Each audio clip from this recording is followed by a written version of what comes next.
So welcome to Chelsea Space and to 2020 Reflections. This is the second of a series of talks, and we will hear from the 2020 artists who have mostly completed residencies really in cohort one of the project, which I will tell you a little bit more about in a minute.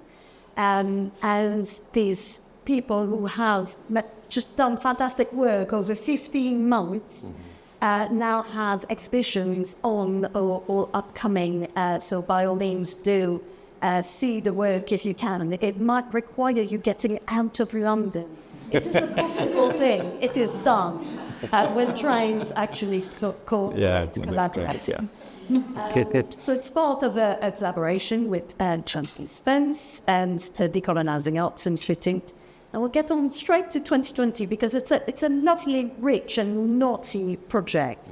It can be summarised quite simply, but it can also get quite complex when you get into the nitty-gritty of it. So it's a 3-year funded project. It's funded by UAL, by Freelands Foundation and the Arts Council. And it was developed, conceived of and led by the director of the Decolonising Arts Institute at UAL, Susan Puissant. So it aims to catalyse artists' careers, really, and drive change in collections. And it is very much a response to social inequalities and racial injustices prevalent in the arts sector, something that Susan's research has been investigating for many, many years. So over 3 years of the project, we have brought together 20 artists of colour and 20 national collections and museums. And each artist has undertaken a 15-month residency with their partner collection, funded residencies, I should say, leading to a permanent acquisition of new work into the host collection. So at the end of each residency, a work is acquired by the collection, and the artist who was previously potentially not represented in collections or minimally represented in national collections then gets work in a gallery, in a museum, which is significant. In addition, there is a print portfolio with 20 prints contributed by the 20 artists in the project. So each collection partner will get a portfolio and therefore will get the work of 20 artists in their collection. Last week we heard from Gail Chong-Kwai, and this week we will hear from Yuen Fong Ling, who did his residency at Sheffield Museums and currently has an exhibition on the Graves Gallery. That's enough of me rambling. Hello. So, my name is Yuen. I'm an artist. I'm based in Sheffield. I'm also a senior lecturer at Sheffield Hallam University. And I'm also a kind of postgrad tutor as well for the Art and Design School. But this is my project. What you're looking at is a whole series of films called Monumentalise, and I'm going to talk about them in a little bit more detail. And there are 8 short films that constitutes the new commission. And what I'm going to explain is about the kind of development of that project and how alongside the research process evolved the kind of curatorial project, which became the exhibition We Are the Monument. So there'll be an opportunity to kind of look at these films again at the end of the presentation, but I'm going to show you the project from the perspective of a few slides first. So my residency took place from September 2022 to December 2023, and now the exhibition is on for a year until the 21st of December, so plenty of time to go and see the work. So yeah, that 15 months becomes, the legacy of the project just becomes a lot more kind of longer in terms of the production of the work, but also the landing of that work in public space then becomes a whole nother iteration of the project itself. So I'm just going to talk to you about a few projects that kind of developed the narrative around the project as it stands now. So post-PhD, scratching my head, wondering what to do with myself, I went into Sheffield Archives and I discovered this guy. He's a guy called Edward Carpenter. And in the 1800s, he was an openly gay man who set up the first socialist society in Sheffield. And he became one of the innovators of kind of what we understand now as kind of modern sort of LGBT plus politics. And what I discovered in a miscellaneous box was paper patterns that were designs for a sandal that he produced. And I was really interested in how that sandal, if remade, could be a kind of an object that would kind of garner interest, map a kind of historical narrative, but also link to the person's legacy and how it's held now. And in amongst that work was, trying to develop the work. And then what I did was I gifted it to people who maintained that legacy, that LGBT legacy, in Sheffield now. So it was an object. In making the object, it became this way of understanding how a community works, how people connect through a historical narrative, but also what that personage is doing for them as individuals, how that person helps shape their own identities. And in amongst this were things that I was discovering through Sheffield collections that were pertaining to his life and how those objects kind of held a certain narrative in place. And at the time I was doing this, I started to think about these kind of alternative forms of memorial making. So in the base of the shoe is the kind of the carpenter's date of birth, the date of his death, and these kind of narratives that began to kind of emerge. I was really interested whether a sandal could be like a kind of form of public art making. And in gifting them to people, gathering them in this one space and taking a photograph could be the moment where the monument begins to kind of take shape, okay? So it was almost like kind of deconstructing what memorial processes could be. And I was really interested in these kind of more personal, domestic types of memorial making. And it was when the pandemic happened, did this kind of critical moment or this kind of project thinking start to kind of align with this question around the monuments debate. And at the time, as I was kind of developing these projects, I also started to kind of get drawn into civic conversations about how to decolonize public space. And I found myself in lots of boardrooms and lots of Zoom spaces, and always often the only person of color in those spaces. And I needed a kind of outlet. So I used kind of the art practice as a kind of provocation to think about how we could do a type of public engagement in a different form. So I built this plinth, and it's on wheels, and I dragged it through the city centre of Sheffield during the lockdown.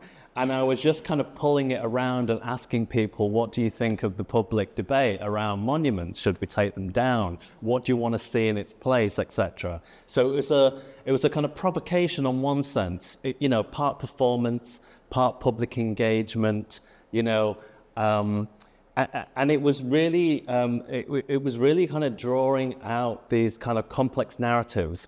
But what I saw in it was this kind of perfectly formed empty plinth form. And I thought, actually, the motif of that is really interesting in that it points to this kind of past, present, future moment.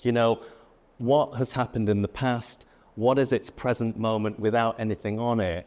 and this idea that it's a proposition for how to think for it in the future. What should replace it? And as you see, this plinth form was based on the plinth that holds the Edward Carpenter head. So there's a direct visual relationship to the way that structure sees itself there. So these were the kind of ways that I was using the plinth. So it was I was taking them into sort of university spaces to explore conversations with communities. So these are kind of community leaders and people who make decisions about public art in the city. I was kind of facilitating their thoughts, their anxieties, their fears, their hopes for the city and how it could be developed, etc. But more importantly, I was thinking of it as a kind of like a performance practice or a provocation, because when you step on it, do you think about your physical body differently?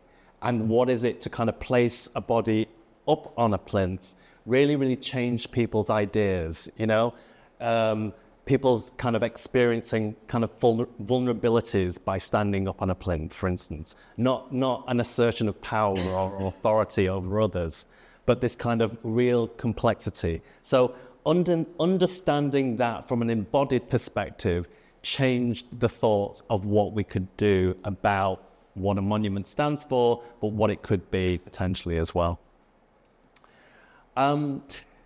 So in the lead up to the project, I was given a small commission budget to develop this plinth. And what we did is I gathered a group of artists, performers, aerial performers, hip hop dancers, actors, etc., all people that I met through the Black Lives Matter protest during that time.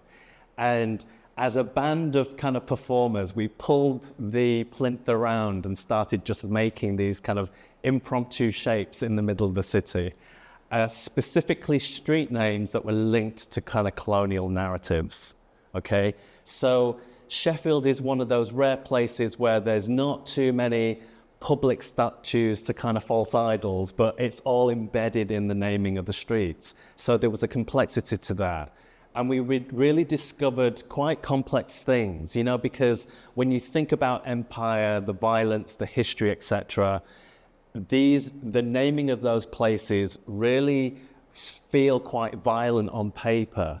But when we actually got to those spaces, did we realize they were kind of residential areas and people had lived on the street all their lives, generations of people. And, that the sense that people were living in those spaces almost felt like a type of decolonizing process already happening there. So all of this was kind of shaping and forming the project which forms as part of the 2020 project. And this is where looking into collection objects and finding these kind of visual connections really started to kind of take hold in the research project. So I'm going to take you through a series of kind of thematics that I developed as part of the exhibition, and they're just key words, and they're prompts in a way, because they're all kind of active words, doing words. So, they each explore a certain aspect of the project that I developed. So as I was kind of developing the work and looking into archives, what I first discovered was this kind of plinth shape and its repetition in the collections. And these were examples of plinth shapes that were made as domestic memorials that would sit on a mantelpiece, okay? So you have a large public object being developed in a public space in a civic context, but then you get these smaller, intimate ceramic objects that were remade of the objects and then placed in a home setting. So it was a way of taking something from the very civic to the domestic in this kind of shift of size and scale. Another example of this is this plinth object, which was made out of compressed charcoal. and they were all dedications to family members that had kind of lost, so one for each side, for instance. So what I started to do was kind of develop this sense of a kind of proximities of scale, you know, this idea of, you know, what happens to that object when it goes from super large to super small, and the intimacies that it creates in that moment, okay? And alongside that, you will see echoes of the objects as I kind of started to collect them specifically so that we could work with them with performers. So the films that started to develop was that simple proposition of bringing a performer into the gallery space with an object and see what happens when you bring those two things together, okay? So that's the premise of the work that was developing. And I'll talk a bit more in detail about that as well. And this is this is a corner of the gallery space that kind of configures these two elements together. So what you have is the artwork in situ, but then you also have these collection objects using this kind of stacking, as I call it, to develop this kind of visual narrative that kind of holds the work and the collection objects in this space together, okay? And it particularly pointed to social history archive, social history photography that was mapping Sheffield, because I wanted an opportunity to really supplant the audience into a sense of their location, the place that they were stood in, and how the city does commemoration. And what's interesting in the top image and the below image, it's not very super clear, but it's a kind of Victorian monument, and it was moved from the town hall to an outside park in the city centre, outside of the city centre. And it was really to kind of iterate this point that public monuments can be moved. You know, they can be removed. They're not these kind of fixed objects that we perceive them to be. And again, drawing out collection objects in a way that begins to kind of speak back to the objects in the collection, but also the commissioned works. So here's a grouping called Elevate, and this kind of takes me back right to those early points in the project. So before we got to the films and how they were kind of evolving, I came across this item. And it's a dagger, and the finial is this figure of an indigenous person stood on top of it. And for me, that was the stepping off for the project. It was this idea that what would happen if you scale that human to real scale? And what would that do in relationship to the object? So that was the kind of the original sketch for it. And I just had this idea of poising a performer's foot on the edge of a dagger. And it was just that simple proposition, you know, how an object can kind of start a whole set of propositions, a whole series of kind of visual thinkings or conundrums or problems that kind of evolve out of the project was really, really fascinating for me. So that's, you know, just holding that image in my head really kept this sort of visual narrative alive as I was looking through objects. Because one of the things that's really complex about an archive is just how much material there is, and how do you find a critical lens in order to kind of look into it, or to search through it. It can seem quite overwhelming, but if you start to kind of use your sort of visual sensibility, it just innately starts to come through.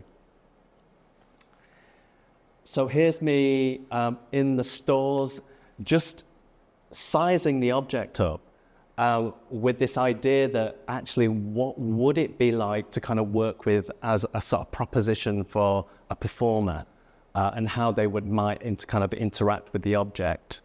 And I think that was a really, really useful process, you know, to kind of see something on slide, but also to actually handle the object. And it's in the handling of the object that, you know, the objects become quite purposeful.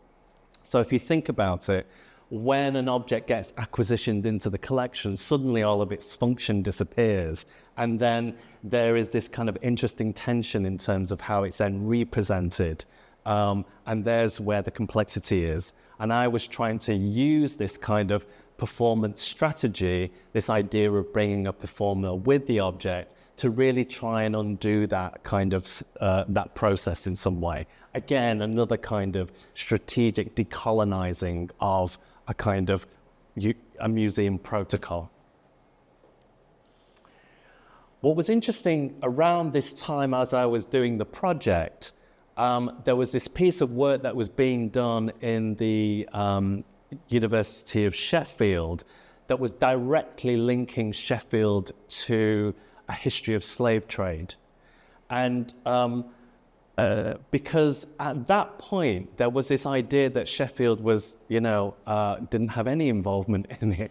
Whereas in fact, what it was doing, it was producing the tools for manufacturing and that were sent out to the plantations in order to kind of cut the raw material down, the sugar.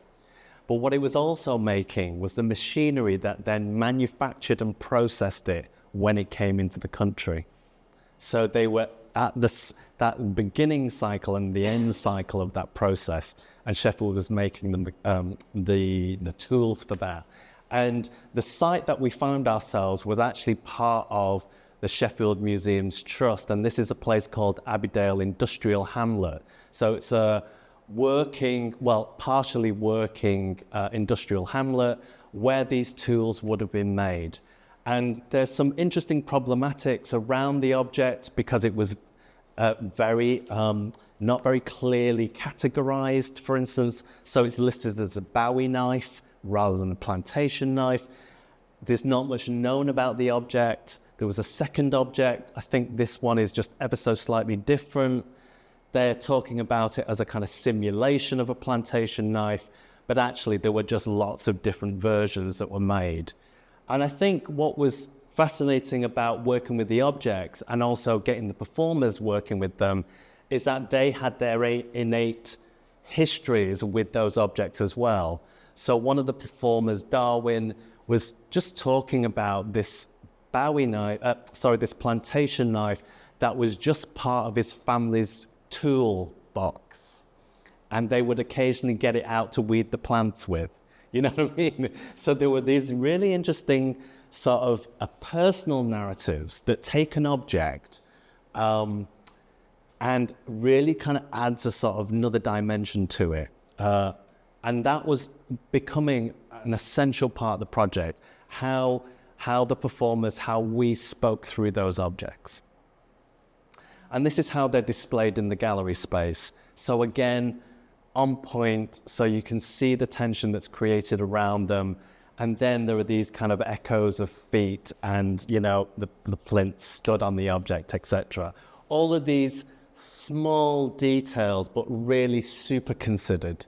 I wanted to have that whole kind of visual experience for the audience to really start to see little echoes of shapes and patterns and, you know, so that they could understand complex objects in new and interesting ways. Yeah? Okay. And this was the video. This is a video of it installed. Again, there's an opportunity to show that. Another aspect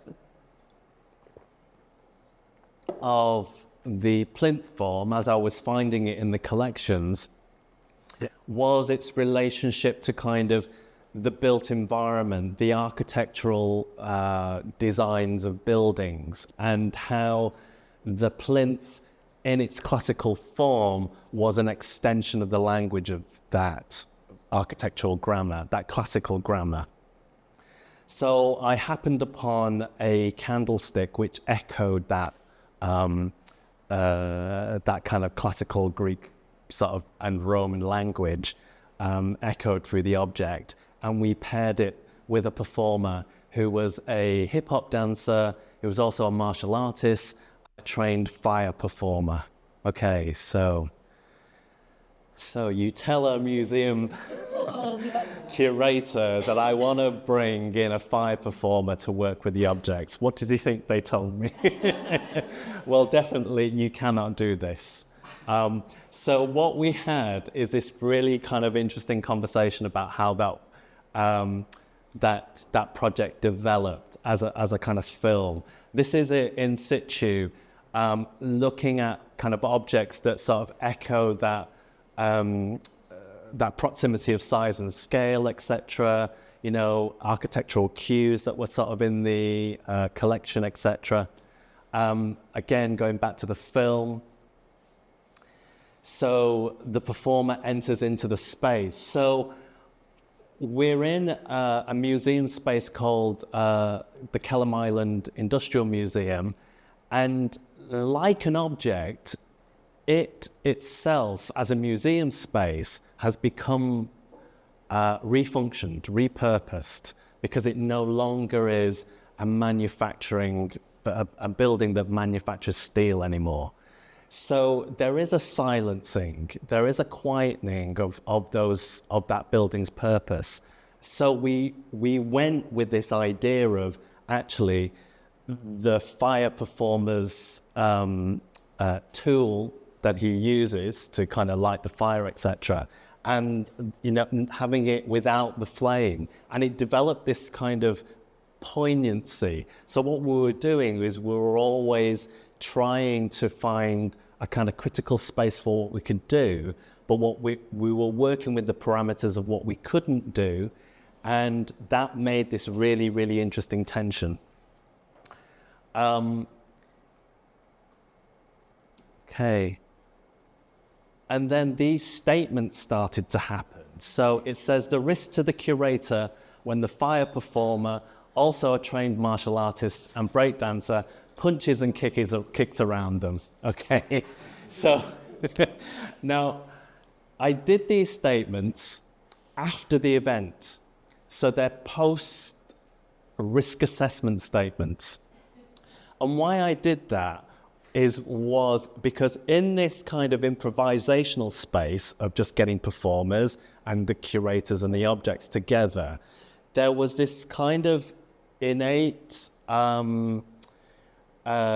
trust that was developed in the process. And I think they understanding the trust or the commitment to understanding their protocols alongside, our own, etc., developed this kind of more nuanced relationship to the point where, I was starting to account for risk in the process of doing the work. So what these statements became was a way of evidencing that actually these things can be done. You did them, you allowed them to happen. And this is about folding in the potential for more contingency, more play, more risk to happen in those spaces again in the future. And this is the sequence that we did where we couldn't use the fire inside the building, but we got an opportunity to work with fire in an adjacent car park just near the building. But it looked absolutely fabulous. And you can do amazing things with filmmaking as well. So that was really good. But the really beautiful thing about this moment is the importance of the flame in relationship to the object. So a candlestick, in its silver, in its reflectiveness, its very function, its very purpose is to reflect light and heat. And it's denied that now that it's in this collection object. And I think it's really interesting to kind of think about how do we begin to allow the space to use these objects, not repurpose them necessarily, but I view it as how do we socialize these objects again, re-socialize these objects. Again, another potential risk to the object, being near the naked flame, etc. It's crazy, isn't it?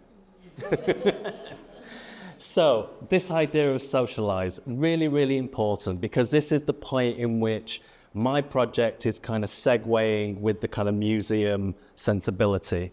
So this collection of objects are artworks that don't necessarily feature a plinth per se, but what they do recognize is how the body is elevated in order to change or shift its social status.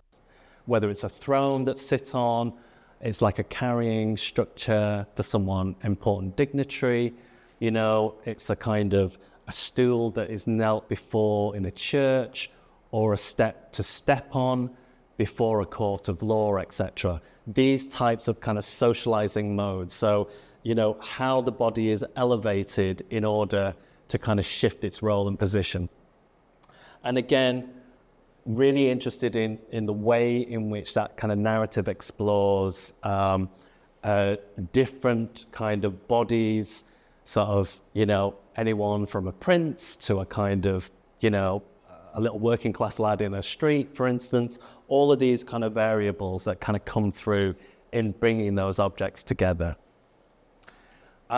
We went back to the Edward Carpenter bust again, and we paired it with an Indian dancer, Zubin, who was based in Sheffield, and who makes unapologetically kind of queer performance.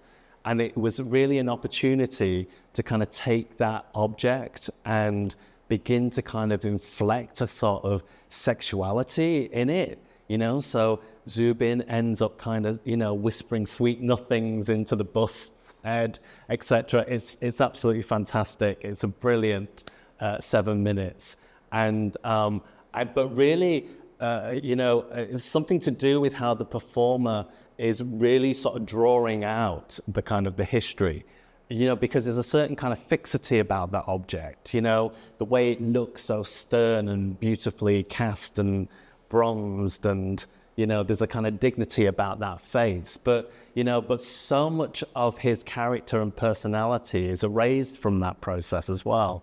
So it was using the performer to kind of draw out that kind of narrative.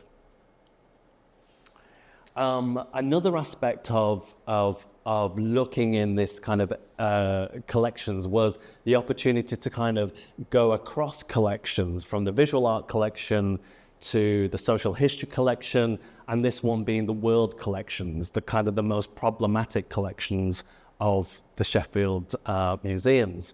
And it's because of this question around decolonisation and what do we do with these objects that were potentially stolen or traded, or, you know, were brought into the country for lots of different reasons. And it was an opportunity for me to kind of work with these objects in a way that I was trying to find a conversation with them myself on a personal level.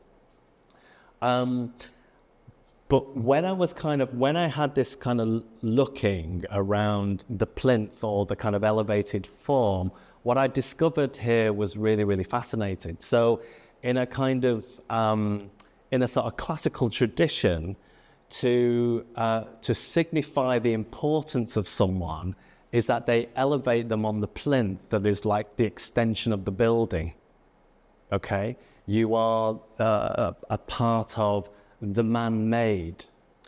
Whereas in the East and Southeast Asian sort of collections, to revere someone is to place them on a pedestal of clouds, or a lotus flower, you know, or they're held by these kind of beautiful sort of leaf shapes. So reverence is held because you are closer to nature, not because you are closer to the man-made, built, kind of civilized ideal. And it's the brilliance of what artists are doing in that space that holds an ideology through visual making and visual prompts and how the object is arrived. So, you know, there was lots of really interesting learning that happened during the project.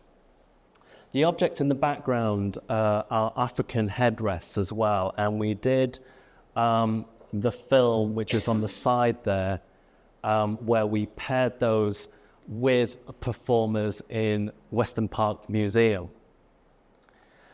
And the simple premise of the film was we invited the performers to come and bed down for the night in the gallery space, with this idea that we will rest their heads to sleep on the object. And as you can see, the purple hand of the institution is always there to capture and create this critical space between the two objects, always there, okay?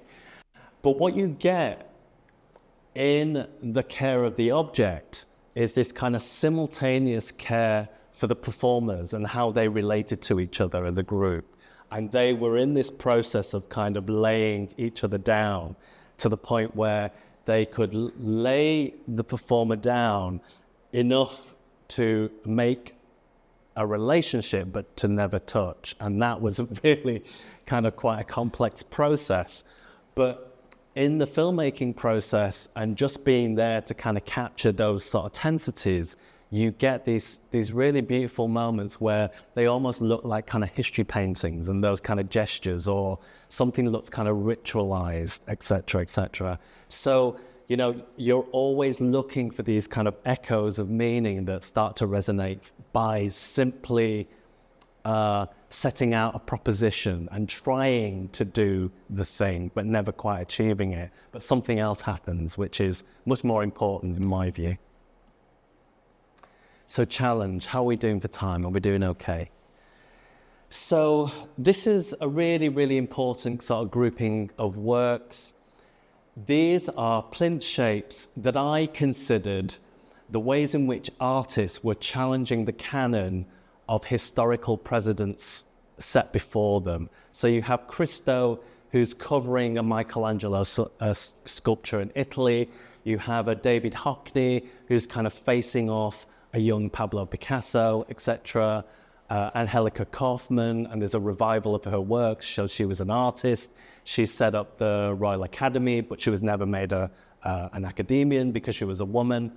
And importantly, an artist called Leslie Sanderson, who's a Singaporean British artist who was making fabulous work in the 1980s and 90s about identity art, etc., etc. And it's that's the only loan of the kind of exhibition.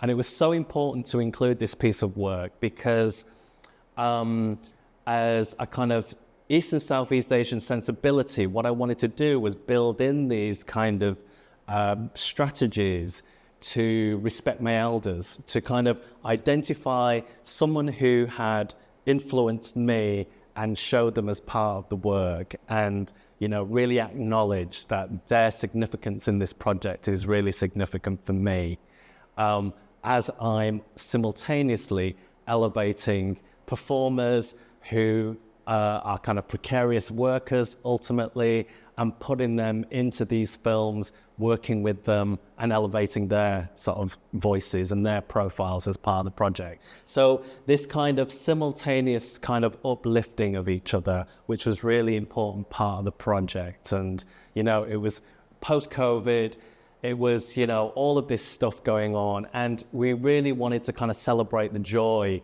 of these kind of complex histories that we'd inherited. So yeah, an important kind of philosophy running through the project. So Poang, who is a kind of Tai Chi master, but also a somatic movement performer. So somatic principles are about drawing reference from your lived experience, and they surface through the object, and then they just emit and you respond. And that principle is kind of happening everywhere in the work, really. You know, I was drawing from kind of childhood memories of one thing and the other, you know, biographies of my own biographies kind of being inflected into the objects and these spaces. So it was very much part of the kind of atmosphere. And this is a very famous piece of work by David Nash, the sculptor, the British sculptor, called The Cracking Box. And it's just simply a wooden box that was kind of made in the woods whilst the wood was still moist, and it was just simply left to dry. And then you get these kind of tensions created in the object. And what I really loved about the object and why it's in the show is because it just kind of symbolizes so much about what this plinth-shaped form is and what it's about. It's a kind of an object in tension.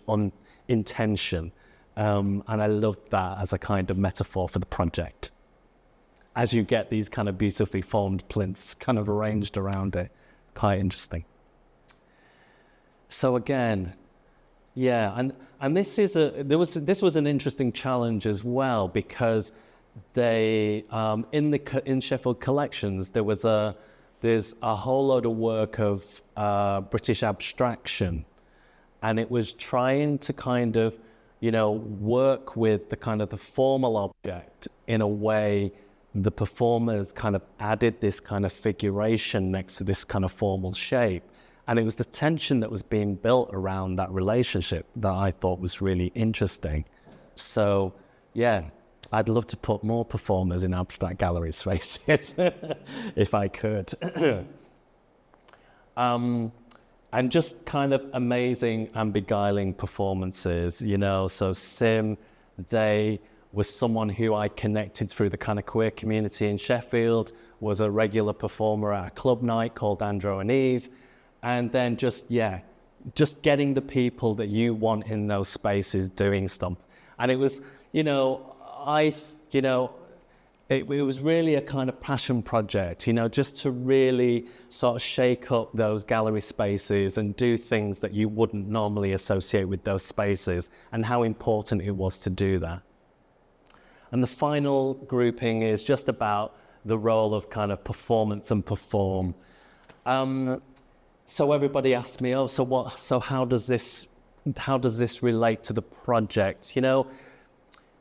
Ultimately, the project and the exhibition tries to kind of asserts this idea that our bodies are the bearers of memory, okay?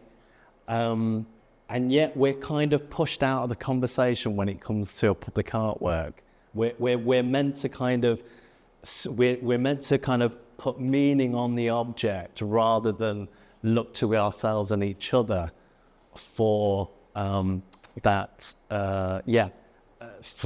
process. And I was really interested in really putting bodies and this idea of your body central to the exhibition. So there are examples of how performers like Houdini, clowns, circus performers, William Shakespeare, etc., are kind of seen in relationship to the plinth shape, whether it's a kind of stage prop or a platform or a stage, etc. Interesting stuff. And then you also get, so just a little bit of explanation for the curators in the room. When I saw the Dido rail across this kind of beautiful kind of 1920s, 30s gallery space, I thought, if you turn the gallery inside out, it becomes a plinth, okay? And that was the logic around, okay, so if that becomes a plinth, then actually the hang can be this kind of building block process that happens on top of the Dido rail. And what it does inadvertently, it lowers your perspective. So you're coming into a show and you're seeing this work right low down, and then you're looking right up as well. And what you're doing is, what I'm simulating is that kind of looking up, looking down, which is the position that, people on the plinth will hold. They're looking down at you, looking up, etc. So it's also trying to kind of shift your perspective in different ways, and hence the clouds as well. So the conversation started in the streets of Sheffield, and I wanted to kind of bring the outdoors inside. And that was the kind of the visual device of using this kind of cloud, these clouds. Hand painted, by the way, it's not a wallpaper or an image, hand painted onto those walls, just to kind of really elevate the exhibition. So the gallery space is on the third floor of a kind of library building, and you have to kind of climb up these steps or risk the lift, and then you get to this upstairs. And I just wanted that kind of moment where you felt like you were on top of the world, kind of thing, and that kind of moment of just kind of simple elevation. Yeah, lots of kind of interesting sort of visual play happening in it, because I wanted to assert that kind of artist visual play before I was saying, oh, you know, I've got all the facts for you about this object. I really wanted to get people to visually play first and start to unpack the layers of meaning in the work. Yeah, that way round. And again, this central role of performance as part of the project is really important, because I went in there thinking, you know what, I just want to get people of colour in those spaces. And that was just my kind of, okay, that's my goal, that's what I'm going to do. And just simply see people of colour in those spaces and how they behave and what they do freely or within certain restraints. But what happened simultaneously was also that the technicians and the curators of these institutions also became part of the project, and they were fully signed up to do stuff as well. And it was this really interesting intersection between the two things about, because I started becoming really, really fascinated with how their bodies began to move and kind of echoed this kind of process of care or handling, and the gestures that they were, how they would orientate their bodies in the handling of an object. And that was a kind of simultaneous kind of choreography that was happening when different performers from different disciplines were kind of coming into the space and kind of being free. So it was really interesting how those two things started to kind of emerge. And it was important to kind of set up those kind of physical bodies and those relationships next to each other. And ultimately, I think, because a curator, for Sam to have handled the objects, we had the curator teach Sam how to assemble the object and disassemble the object. And then we let him on his merry way, and he was just kind of free-forming the object, as you can see with the film, etc., etc. So there's a kind of learning, unlearning that's happening in this process, in that moment. And then also these kind of moments which were about the permissions and and the licenses that we took in doing this project as well, where there weren't permissions to touch certain objects, but we ended up doing so in this kind of accidental form. And the trick is that rehearsal space, bringing the objects together, the performance was everything. There was no on and off for the project. We had the cameras rolling the whole time, so we could see these kind of breathing spaces, these kind of uncertainties about the object, or an instinct to how to respond to an object. We captured all of that, and that was really, really important. And that's what kind of gives the films a kind of flavor that they're kind of that you're watching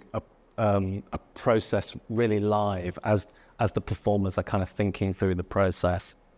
And the intention is to kind of bring it back to this kind of civic sort of conversation that we started with back before the project happened. And this idea, so we now take kind of community members or people, and we use the strategies of kind of performers and their skilled work and kind of simulate them in these kind of civic spaces. So we're kind of folding this conversation back into the city again. And that's an important aspect of the project. And that's happening now that the show is live and in public space. So the residency seemed like, and the production time seemed like that was the work. Whereas actually I think the work is now that it's open to the public and it's having this conversation live with people as they see it, that becomes the real work. And yeah, I think that's the potential of where the project could go next. So I'm going to leave it there. Sorry, I've run over. Yeah. Sure. Thanks, guys. I think we have time for questions. Yeah. Well.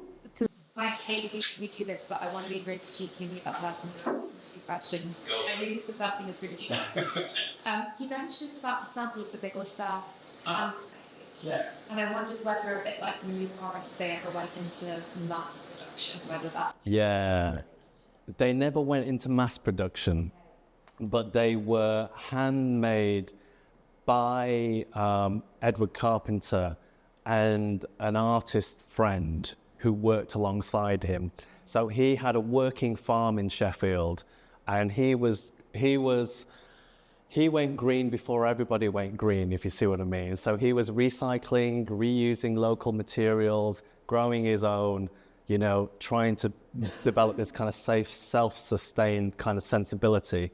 Yeah, they never went into mass production. But what I did do is I collaborated with an ethical shoemaker in the city.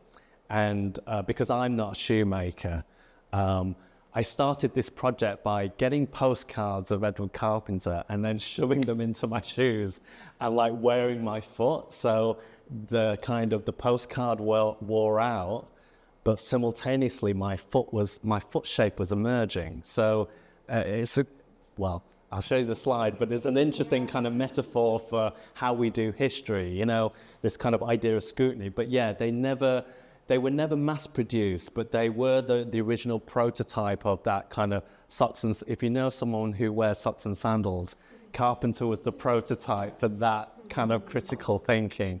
Yeah, because he was also introducing ideas around kind of Eastern philosophy, and he had long-time philosophical friends or, you know, thinkers. Very, very interesting character. Makes me think as well, when you said there, where in the case how widely done, like people exploring the history now don't believe to where people's needs were literally is formed through. Absolutely. I mean, I have a positive obsession about clothing and clothes. My friends can bear witness to that. You know, I'm obsessed with kind of eBay and just like getting things of a bargain. And it's this kind of real alignment to, you know, I think I was kind of more interested in his kind of fashion sensibility and these kind of small, interesting kind of plays with the object, plays with fashion clothing, you know, like the kind of clipped tie and the short trousers, etc., and the socks and the sandals. For me, they were a type of kind of coding, you know, because at the time you weren't allowed to be openly homosexual. You know, this is the same time that kind of Oscar Wilde was being persecuted down in London, put in prison, etc., etc. And there's, you know, so I was really reading those subtleties in dress as a type of recoding, him signaling to the world that he was different. Yeah. My second condition question was about the plinth and whether engaging with the plinth separate to the sculpture made you think about the plinth itself as actually in cards. Absolutely. Yeah, definitely. It was the thing that really kind of sort of galvanized the project because, you know, because it's a kind of it's an open statement there, isn't it, without any figure on top of it, because the proposition by taking it out and decolonizing it in a way, or not decolonizing it, but what would you call it? Democratizing it, is like I'm asking anybody to step up on it effectively. You know, so a couple of skaters got up on it and try and do a flip off it, etc. You know, there were lots of different and interesting responses to it. And And yeah, absolutely. It's not trying to reinforce the authority of those histories in a way. I was trying to kind of reposition them, I think, through the work I was doing. Yeah, thank you. Yeah. I have a question for you, but I have a comment for everybody else. I was in Sheffield yesterday. So if you haven't been, absolutely to go. Oh, thank you. From somebody who works a lot with collections as a curator. Yeah. And my question to you was firstly, congratulations. Oh, thank you. Thank you. But one of the things that I think your talk also shows is how perhaps in the making of the exhibition. Now, I totally saw the exhibition as kind of your work, and you using the collection of Sheffield as, I mean, using it perhaps the wrong word. I don't mean instrumentalizing. Yeah. But just like you were using the performance, you're inviting them in. So there's a reverence which you talked about. Leslie Sanderson. I also saw that with lots of others, including David Nash. Absolutely. There's this reverence to these works, but then you're bringing that into conversation.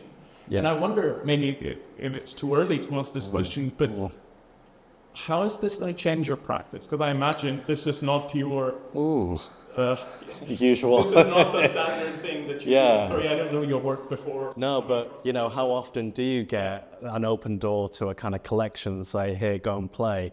Yeah, it's a very rare opportunity. I think it has significantly changed my practice, most definitely. And the things that I take away from this work is not just the kind of the work itself, but the kind of the methodology and the approach is much more significant. The process itself has been far more significant a growth area to my own critical thinking about practice. And I think it's something to do with about reinstating those ideas around performance and participatory practice, this socializing space, that is where the quality, that's what gets the results, that's what changes the dynamic to get these kinds of results happening, if you see what I mean.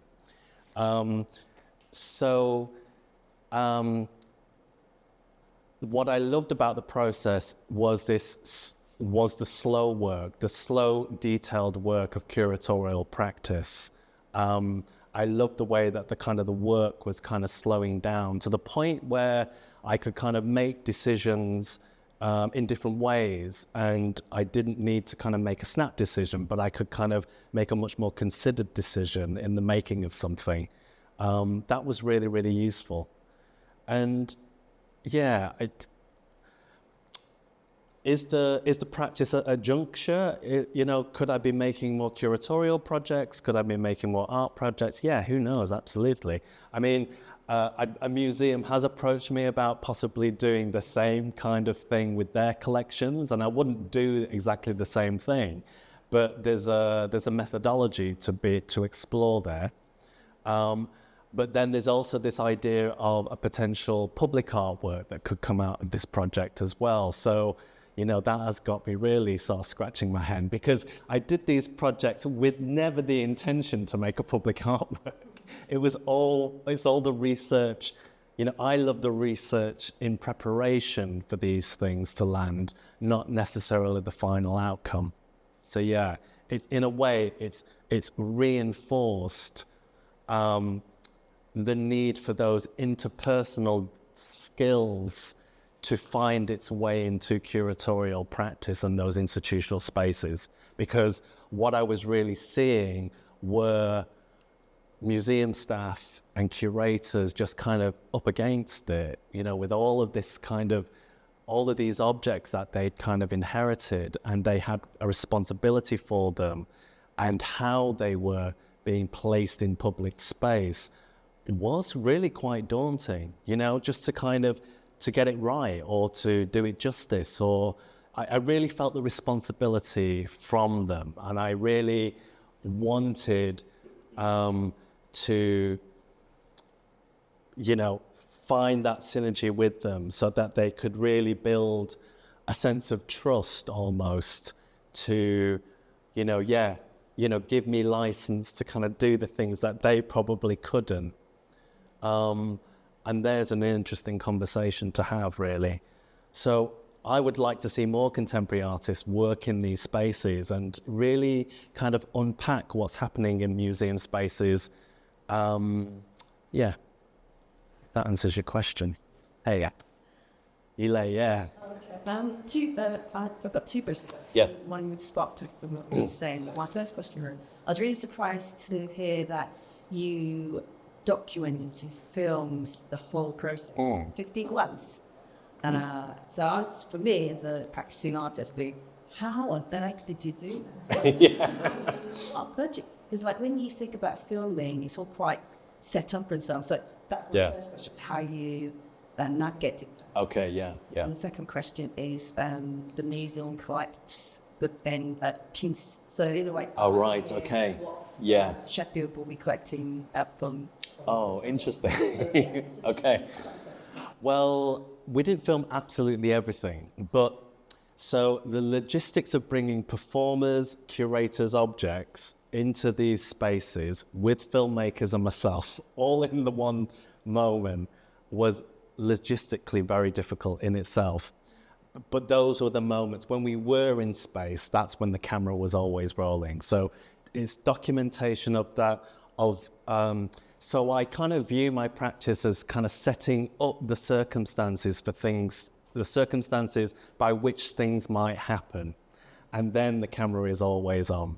So I think that's a really important kind of distinction to make there. So I'm not saying that this is documentary filmmaking, in the sense that it's just kind of eyes on the process, etc. It was very constructed with this kind of purposeful sort of strategy that was kind of developing out the work, and it was really designed to kind of build that tension between object and performer and space, etc.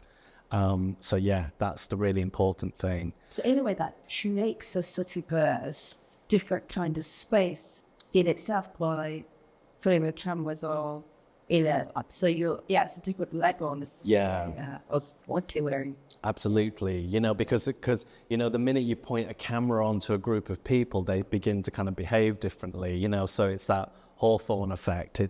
And we wanted to kind of heighten that experience. So we couldn't really lose, because we were bringing such beautiful objects with kind of great people who could really, really kind of work their bodies, and they understood their bodies and how they moved. So it was just a combination that you couldn't really not get good stuff out of it.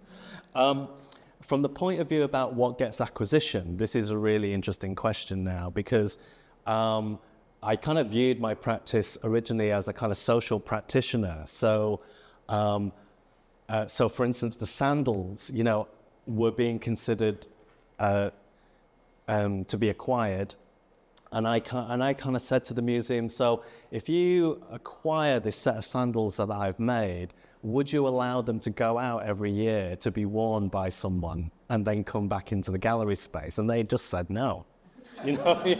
So the minute you start to kind of put a social parameter around the object, because the social framing of that object is its significance, then suddenly, the acquisition process, the collecting policy starts to kind of break down. So the thing that I don't think I was kind of purposefully doing it, but I think I made works that were purposefully entangled in the museum and the process of those objects. I mean, those objects, that building, that experience is so entangled and enmeshed in that space that I was really questioning, could I show this work anywhere else? I think I can, but it's this idea that I've not made a work that can situate itself anywhere else other than the museum's context, because it's a kind of time capsule of that kind of moment in time, really. So yeah, there is a conversation about how these works will be acquisitioned, whether it's the kind of the 8 films themselves, but also whether it's also the kind of the premise of the exhibition, and whether that could be kind of acquisitioned as a kind of idea or concept or an approach for the next time they're presented. So really, yeah, but it's the kind of the messiness, it's the entanglement that gets these really interesting conversations going. So I think that's also another strategy of kind of decolonisation, how you kind of, you can't separate these things in a comfortable way. Yeah. Okay. Yeah, tell one more question. I think, quick, yeah, sorry, and then, yeah. You go for it. Like, I feel like I'm sort of... Are you sure? We can chat later, yeah. So you obviously had a set period of time to work on this, but if you hadn't watched mine, where did you enjoy that? Okay. So one of the things that we did as part of the exhibition was just simply put the objects out on display with the database entry that was kind of related to the object. If I had more time, I would have loved to have done the research on the object and really understood where the object was coming from, and also put the correct information in place. Okay? Now these objects are in public space, it now becomes the museum's responsibility to do the work on them. Yeah. So they put them out on display, so now they need to kind of understand the object. Because a little side project that I was thinking about during the making of this work is this idea of socializing the object. So if you were to kind of search in the database, kind of queer, feminist, activism, etc., nothing would come up in the visual art collection, because those keywords and narratives are not aligned to those objects. The only thing that's aligned to those objects is who's the patron, how was it acquired, what the artwork is made out of, for instance, the kind of all these other details other than the social context. Yeah. Now, my proposition to museums is how do we put those narratives in? And I think that's another kind of decolonising process as well, because we have to be able to search these narratives because they are literally being omitted. You cannot find them, they're hidden. If nobody knew 100 years into the future that David Hockney was an openly queer man, you'd never know. So that's why we need those kind of critical voices in those spaces. And I've also kind of found a position as a contemporary artist, a living person in those spaces as important as well, because we can add the story. There was a point in the project where I felt I am the voice for these objects who can't speak for themselves anymore. So that's how we need to view the commissioning process. We need to see it as a way to understand the work and what are their original intentions from the artists that made them. That's so important. Yeah. Thank you. Thank you so much. Thank you. Okay.